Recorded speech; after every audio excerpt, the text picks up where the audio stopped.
Hello and welcome to Daily Debrief from People's Dispatch. I'm Pragya and today first we go to space, or rather the possible impact of the war on space cooperation. We then go to South Africa, whose biggest trade union has denounced cost-cutting measures at Comair, which owns a low-cost carrier. And finally, we'll be looking at protests against evictions in Brazil. Our first story is from the Russia-Ukraine war and its implications for cooperation in space. For decades, countries across the globe have closely collaborated in space missions, especially on the International Space Station. However, the recent war has led to greater tensions and thrown some of this into doubt. Russia has suspended the supply of rocket engines to the US after the latter imposed a wide range of sanctions.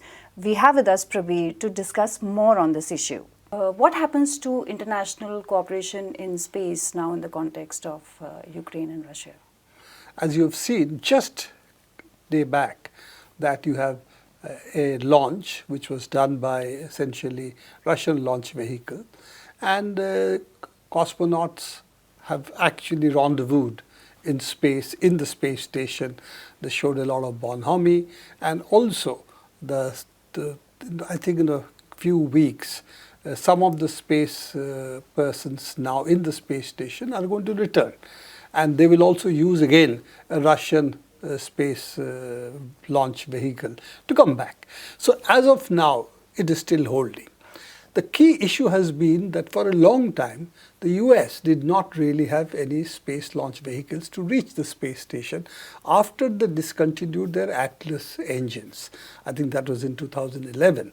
And after that, they have been dependent completely on essentially Russians to supply the launch vehicles. Their launch vehicles is the one which is taken either Russian or the US or joint crew from other countries as well to go to the space station. That is their only lifeline to the space station, that was dependent completely on Russian space launch vehicles.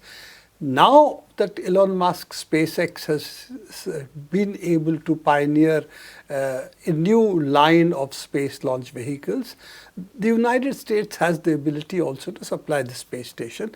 The other one, which was supposed to be also ready, which is a Boeing space launch vehicle again, that seems to be still going through lots of problems, and it doesn't seem that they will be able to do it this year, maybe next year, that they would be ready for this. So United States may get over in terms of space launch vehicles, but it's been a long period. They have been dependent completely on Russian, not only space launch vehicles for programs like the International Space Station, but also for their own space satellite launches. They were actually using Russian engines, and even now they are going to use Russian engines for another 3 years at least, but they say they have enough stock, so they won't need to import it from Russia. So sanctions are okay because they already have stocked up for the fact that in case the relationship breaks down and Russia stops supplying the rocket engines, they can still continue with their space launch vehicles without the Russian rocket engines because they have stocks. But long term, it's really the SpaceX, the other billionaires' projects which are also on the line. All of this is probably going to replace what were essential Russian supplies of rocket engines, which post 1990, this has been a major discovery for the Russian rocket engines, and from 2000 some odd years onwards, they have been the main rocket engines that the United States has used. How can the United States actually, what is the fate of the International Space Station now? Well, given the tensions that exist, is it possible for it to last beyond the 2024, which is the original time frame with what was planned for the end of the space station? Now, if you see the space station, it is really two parts. One is the Russian part, a set of modules, which is the Russian part, set of modules, which is the US part. Can they actually work without the other? Open question, and I don't think so. So the point that is there is, if the relationship break up, then can they separate and be the core of new space stations? That's a key issue. And the Russians have said the way it's going, they would like to probably separate after the lifetime of 2024, which was the original agreement, and have a separate space station for which these modules, which have just rendezvoused, one of them has recently rendezvoused with the space station, these would become the core of the new space station Russia would have. That is one possibility. The Americans could also do likewise. Both of these modules, sets of modules, have been envisaged from the beginning as one space station. Can they really survive as separate space stations? We don't know. The Americans originally had planned that this life of the space station could be extended up to 2030. And Russians were also more or less in line with that. But that time Ukraine hadn't happened. So now that it has happened, what will be the future? That's an open question, and it's a human issue. As you know, human beings have to decide, and we can't predict human beings. Okay. We now go to South Africa, where the National Union of Metal Workers of South Africa has said budget airline operator Comair compromised with safety in the severe cost-cutting exercises it went through. The union has been saying for a while that Comair was not giving aircraft enough ground time for proper maintenance. It had been raising concerns over retrenchment and severe salary cuts at the company as well. The company is currently in a business rescue stage. Now, the South African Civil Aviation Authority has confirmed safety lapses at Comair. Prashant from People's Dispatch is here to tell us more. And so what are these cost cuts at Comair really all about?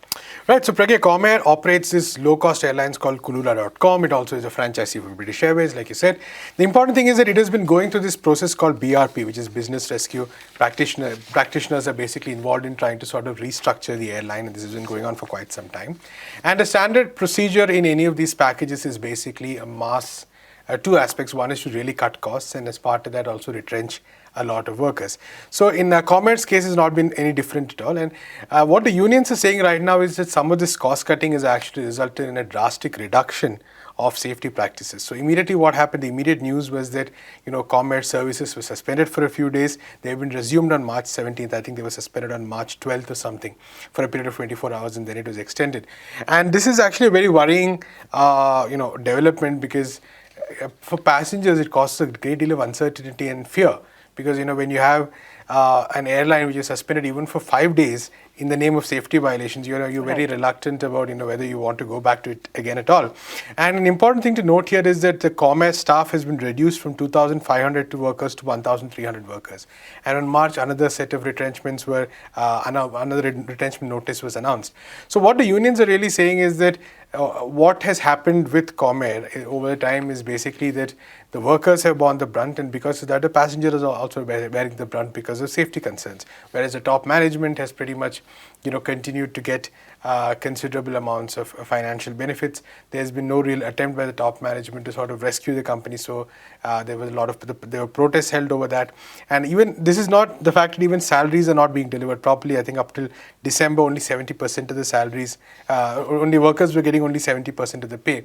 And before that, they had suffered. We have carried multiple stories about this.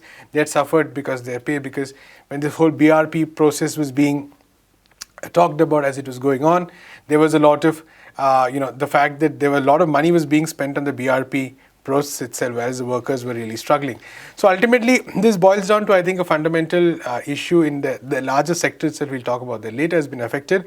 But we also see that in cases like Comair, there's been the kind of policies that have followed have led to a deliberate reduction of its capacity as a carrier to fly.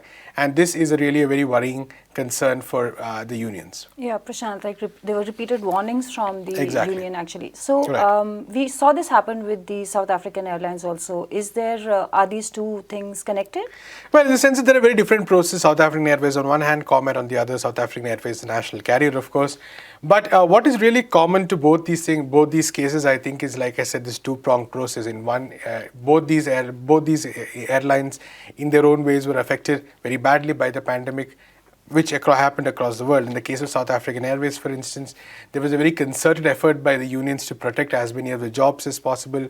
Finally, there was an agreement reached which the unions were not perfectly happy with, but was the only option that was there, which is that many of the workers were supposed to be retrained.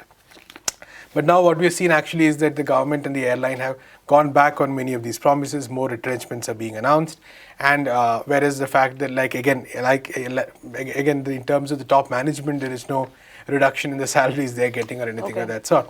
So in that sense, it I think shows on the one hand the larger crisis of the aviation sector. On the other hand, I think equally important the failure of governments, and in this case private managements, of course, to sort of take any kind of meaningful action which encompasses the concerns of the workers, which takes into account the fact that ultimately it is the workers who are running or who are responsible for this to function properly.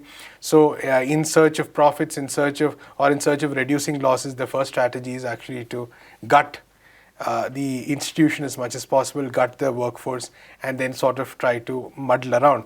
But time and again, what has actually happened is that this has not really happened. The crisis has not really stopped in any of these places. Thousands of families are at risk. So it's a lose-lose situation for everyone concerned in this context. And I think it's an important, larger thing to also talk about, because how have institutions and countries